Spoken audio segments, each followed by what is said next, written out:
Autism and ADHD పిల్లల్లోని sleep problems ని ఎక్కువగా చూస్తూ ఉంటాం. దానికి కారణము సెన్సిటివిటీస్ కానీ, సెల్ఫ్ రెగ్యులేటింగ్ లేకపోవడం వల్ల కానీ, లేదు అంటే కనుక మెలటోనిన్ ప్రొడక్షన్ తక్కువ అవ్వడం వల్ల వాళ్ళలోని స్లీప్ డిస్టర్బెన్సెస్ ని ఎక్కువగా చూస్తూ ఉంటాం.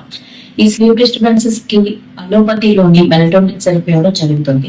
ఈ మెలటోనిన్ సిరప్ వల్ల చాలా రకాల సైడ్ ఎఫెక్ట్స్ ఉంటాయి. పిల్లలు పగటిపూట కూడా మగటగా ఉండడము, లేదంటే డ్రౌజీగా ఉండడము, అండ్ కొంతమంది పిల్లలకి ఎలర్జిక్ రియాక్షన్స్ అంటే చర్మం మీద దద్దుర్లు రావడము, బ్రీతింగ్ ఇష్యూస్ రావడము, అంతేకాకుండా హార్మోనల్ ఇంబ్యాలెన్సెస్ జరగడం కూడా జరుగుతూ ఉంటాయి. ఇలాంటి సైడ్ ఎఫెక్ట్స్ ఉంటే మెలటోనిన్ తీసుకోవడం కన్నా ఆయుర్వేద దినచర్యని డైలీ రొటీన్ ని ఫాలో అవడం వల్ల పిల్లల్లోని స్లీప్ ని నేచురల్ గా డెవలప్ చేసుకోవచ్చు. స్లీప్ ని నేచురల్ గా డెవలప్ చేసుకోవడం కోసం ఒక డైలీ రొటీన్ అనేది ఫిక్స్ చేయడం చాలా అవసరం.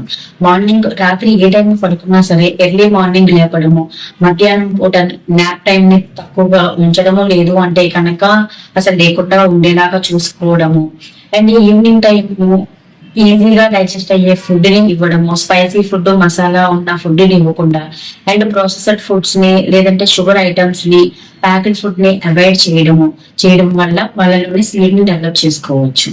అండ్ ఆయుర్వేదం ప్రకారంగా వాతదోషం ఇంబ్యాలెన్స్ వల్ల కూడా స్లీప్ డిస్టర్బ్ అవడానికి ఛాన్సెస్ ఎక్కువ ఉంటాయి. వాతని బ్యాలెన్స్ చేయడం కోసము డైలీ మసాజ్ చేయడం కానీ, లేదు అంటే కనుక గీని ఇంక్లూడ్ డైట్ లోని చేయడం వల్ల స్లీప్ ని డెవలప్ చేసుకోవచ్చు. అండ్ హోమ్ రెమెడీస్ లోని పాపీ సీడ్స్ మిల్క్ అంటే గసగసాన్ని కొంత నీళ్ళతోని నూరి దాన్ని ఒక గ్లాస్ నీళ్ళలో కలిపి తాగించడం వల్ల, లేదు అంటే కనుక కోకోనట్ మిల్క్ లోని చిటికెడు నట్మగ్ పౌడర్ ని మిక్స్ చేసి రోజు రాత్రి పూట తాగించడం వల్ల, and night time early dinner చేయించడం వల్ల కూడా పిల్లల్లోని స్లీప్ ని ఇంప్రూవ్ చేయొచ్చు.